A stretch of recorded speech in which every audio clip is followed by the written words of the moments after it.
I hadn't even set my toolbox down before she was already leaning on the doorframe, arms crossed, eyes following me in a way that felt like a question she wasn't ready to ask out loud.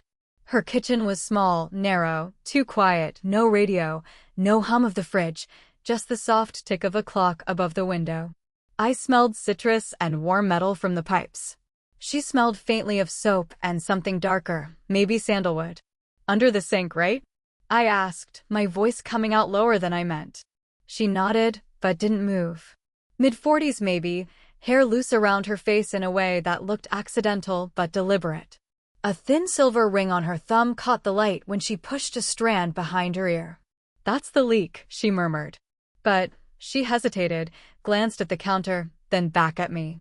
"You can put your tools down first." I set them on the counter. Her eyes lingered on my hands like she was checking for something, steadiness, maybe. The sink dripped slowly, a soft, patient sound. I crouched down and opened the cabinet that would cool under my palms. Pipes, old and dull, a slow beat of water at the joint.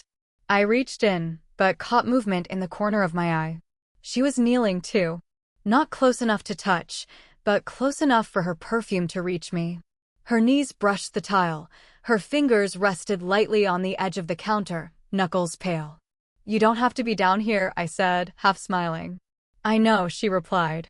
"I just like to see what's happening." Her voice was soft, but had a kind of practiced calm, like she'd been alone a long time and had learned to fill silence herself. I tightened the joint. She tilted her head. "You're good with your hands," she said, then looked away quickly, like she regretted it. I laughed under my breath, unsure whether to answer. "I try." For a moment neither of us moved. Her hand slid off the counter and brushed the back of mine as she shifted. It could have been an accident. It didn't feel like one. Her skin was warm, a second of contact, gone before I could react. She straightened slowly, smoothing her shirt, the movement unhurried. "The leak can wait," she said, almost a whisper. "Maybe start with me instead." I looked up at her from the floor. Her eyes were steady, but there was a tremor in her breathing. The kitchen seemed smaller, the air thicker. My throat went dry. "What do you mean?" I asked, but my voice cracked. She opened her mouth, then closed it. The clock ticked. The faucet dripped. She touched the silver ring on her thumb, twisting it once. "I mean," she began, and then a sound cut her off, a door opening somewhere down the hall, heavy and slow, followed by footsteps. She stepped back, her expression shifting to something unreadable. "You'd better fix the sink," she said, voice flat now, but her eyes held mine a moment too long. I stayed crouched, wrench in hand, heart thudding, wondering who had just come in and what she'd been about to say before the interruption. The footsteps faded down the hallway. A door closed. The house went still again, but the moment weed had hung in the air like steam. I tightened the last fitting under the sink, though my hands moved slower than they should. My mind wasn't on the pipes anymore.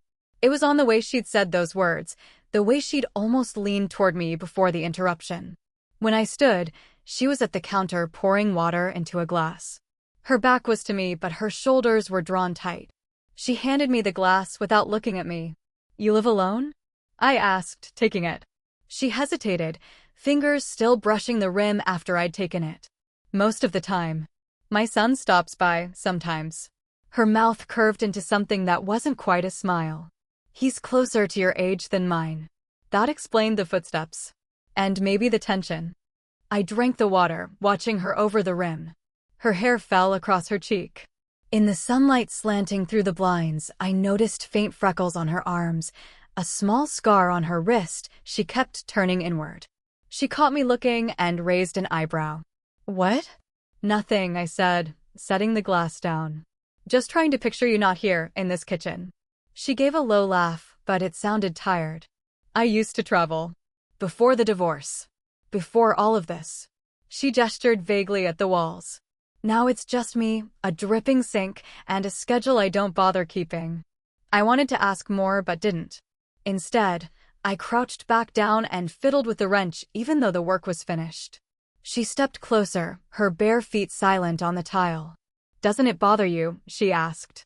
"What?" "Being here. With me." People would think. She trailed off, and for the first time her voice shook.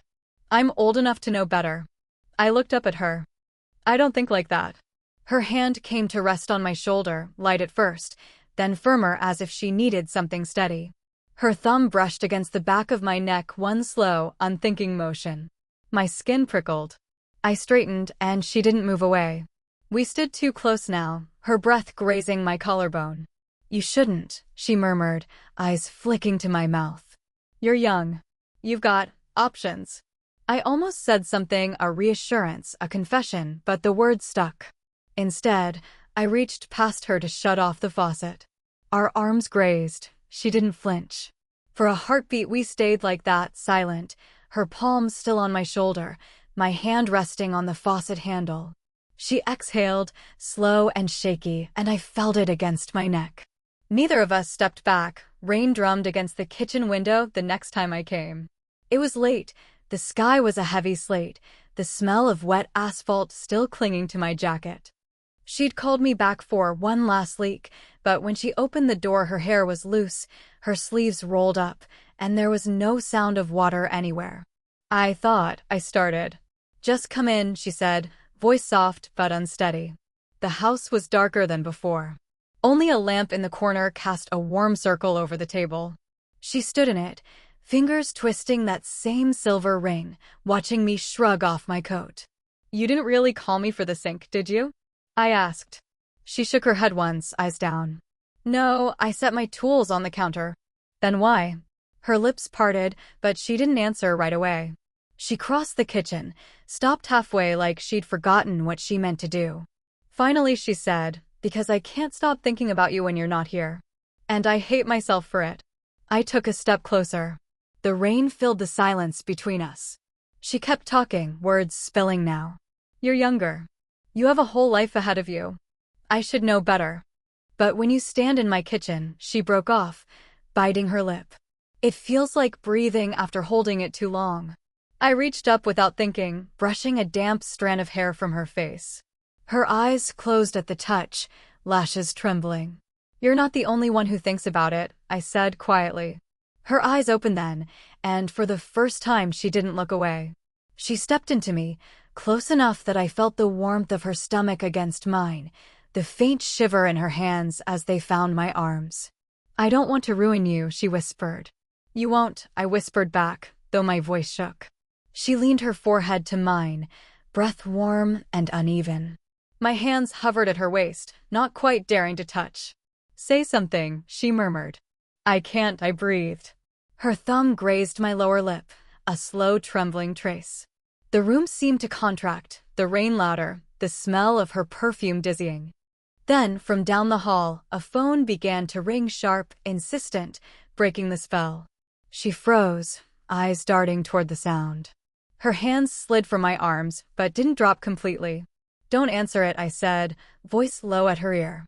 She turned back to me, cheeks flushed, eyes dark. If I don't, she started, then stopped. We stood there, inches apart, breathing the same air. Tell me to stop, I whispered. She didn't. The phone kept ringing. The phone finally went silent. She didn't move, still standing so close that the hem of her shirt brushed my knuckles. Rain slid down the kitchen window in uneven trails. Then a door creaked at the far end of the hall. Light spilled briefly from a room. A shadow passed, then the door shut again. You're not alone, I whispered. Her eyes closed. I didn't tell you. She pressed a hand to her mouth, like she could push the words back inside.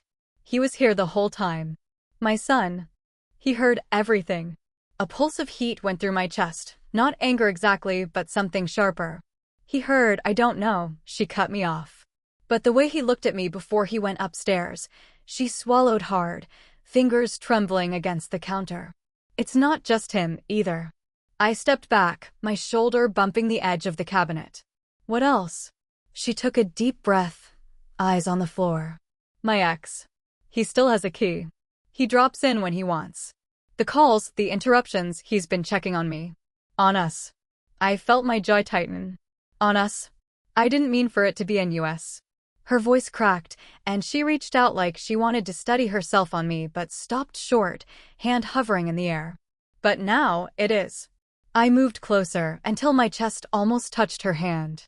She let it drop against me, palm flat, the contact sending a shiver through both of us. This is dangerous, I said quietly. I know. She was trembling now, but not moving away. He's already suspicious. And my son? I think he went through my phone. He saw your messages. For a moment neither of us breathed. Her fingers curled into the fabric of my shirt, just once, then released. You should leave, she whispered. Before it's too late. But she didn't step aside. You called me, I reminded her.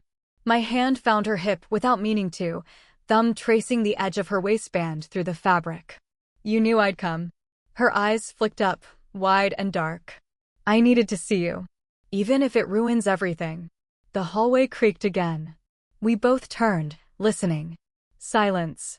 When we looked back at each other, something had shifted. Fear and want braided together, tighter than before. I lowered my voice to a near whisper. Then decide. Right now. She drew in a shaky breath. If I open that door, you leave and this ends. She paused, stepping closer until her forehead touched mine. If I don't, her fingers slipped into mine, a small, trembling lock. We stood like that, rain beating against the glass, the house holding its breath. She didn't open the door. The house was silent except for the rain. She still hadn't opened the door. My fingers were locked with hers, damp palms, a tremor running between us like a live wire. If you stay, she whispered, everything changes. He'll hate me. My ex will, she broke off, breath catching. I'll hate myself. You called me anyway, I murmured. Her forehead rested against mine, her breath warm and uneven. She smelled of soap and faint wine, her hair brushing my cheek each time she moved. I don't want to ruin you, she said again, voice so small it barely reached my ear. You're not ruining me, I said. You're giving me a choice. The rain hammered harder. Somewhere upstairs a floorboard creaked. Both of us froze. She tilted her head just enough for our noses to touch, eyes searching mine for something: permission, forgiveness, an exit. I can't keep pretending you're just fixing things, she whispered. You're the only person who's even noticed I exist in months. That hit like a punch. I lifted a hand and cupped the back of her neck, thumb brushing the hollow just below her ear. She shivered. You're not invisible, I said. Her hands slid up my chest, hesitant, tracing the edge of my collar before flattening against my heartbeat. Then show me, she said, so quietly I almost missed it. We stood there, inches apart, neither moving, the air thick. I could feel the heat of her stomach against mine, the tremor in her thighs as she leaned in just enough to test the distance. If I kissed her, there'd be no going back. If I walked away, this might never happen again. I'm scared, she murmured. So am I. She closed her eyes. Then stop talking. I didn't. Instead, I lowered my head until my lips hovered a breath from hers. Her fingers tightened in my shirt. Her pulse fluttered under my palm. Are you sure? I whispered. Her eyes opened, wet at the corners but steady. Yes. The moment stretched, the kitchen shrinking to a heartbeat, a breath, a smell. We leaned in and finally, slowly, our mouths met. Not a movie kiss, but a hesitant, trembling press, both of us pulling back a fraction to look again, to be sure. When we separated, she rested her forehead to mine. Now you know, she said. I do, I answered. Something in her face softened then, not regret but release, like she'd been holding her breath for years. Whatever happens after this, she whispered, we're not strangers anymore. I nodded, my thumb still at her jaw. No, we're not. Upstairs the house stayed quiet. The rain softened. We stayed there in the kitchen, breathing the same air, both knowing the choice had already been made. The storm broke sometime before dawn. I sat at her kitchen table, elbows on the wood, listening to the quiet drip of rain easing off the gutters.